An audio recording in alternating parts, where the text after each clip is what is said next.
Impact TV News na adom butaram na uksari. Hauzik oiriba Manipur gi phibam sida lamdam sida punna hingminnariba kanglu phurup khudimak wadab amata leitre.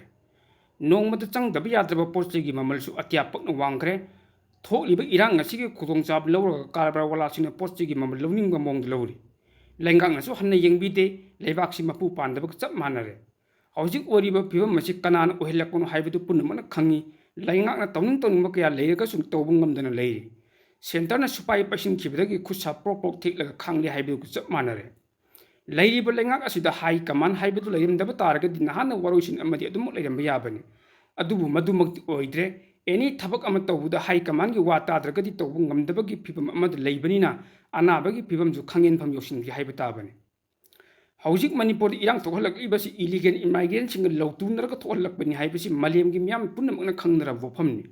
Malem gi miyam na khangnara basu Bharat lengak na di khangsin dabgum tawri Manipur gi issue haibadi Bharat lengak na khangdri basi karigino haibu hang malem gi miyam na hangna ba hokle hangnar ibo hangsing asi tarabu matung da Congress amadi makas minari ba India block na Narendra Modi gi lengak asi dictatorship gi lengak ni haina charge to ba hokle sahiya ma helak laba Manipur gi issue asi da Narendra Modi no hai ama phawba haidana hoji phawba leiri basi karigino Manipur da thokli wathok asigum Gujarat da thoklam oregadi Prime Minister Narendra Modi tumina leiba ngamlamgadra Manipur gi issue asigi matang da Bharat da leiba rajniti gi luchingba kayana Narendra Modi gi lenga asi criticize tawba hawli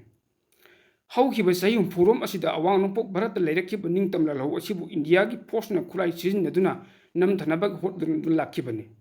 Hauzik lairiba Kashmir gi issue amadi awang nopok Bharat gi issue asidi khulai na nam thabu yaroi masidi political dialogue khaktana solution propangam haibasi Indian Army ki chief yauna rajniti gi luching kayana hai kham gofam singni adubo hauzik lairiba Narendra Modi gi lenga asina di khulai de sizinaduna namthana hotnari adubo hauzik lairiba Bharat ki lenga ki wakhalol amadi mieng hongdokpagi tangai phadaba leire Manipur gi mahausa gi phibam da amuk hanjillaktuna santi pukna hotnabiyu State lengak nasu Directorate of Information and Public Relations DIPR bu phajana sizinaduna santi gi pawdel pihanbiyu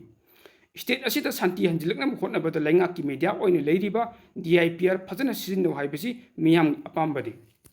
Thaubal Moising Thongjaugi Madrasa Usmania Campus ta leiba AR Multi Enterprises ta mobile phone makhal khuding maki accessories sing agriculture items sing two-wheeler, three-wheeler amadi four-wheeler gari singi mobile yauna tongan ba potlam kaya suna yonjari miyamgi khudongsa nabagi damakal laga potlam khuding maklaubada yamna sauna discount pijari maram asina AR Multi Enterprises ta lakpiduna khudongsa balaubiyo haina enterprises asigi maikaidagi miyamda appeal tawrakli Miyamgi mit nakong oihanjariba Impact TV News haiba news networking YouTube channel amadi FB page asibu like subscribe amadi follow tawbiduna support tawbiyo loinana tungkoina miyamgi seba tawba ngamnanaba adongi mamal yamlaba suggestion taramna ukchari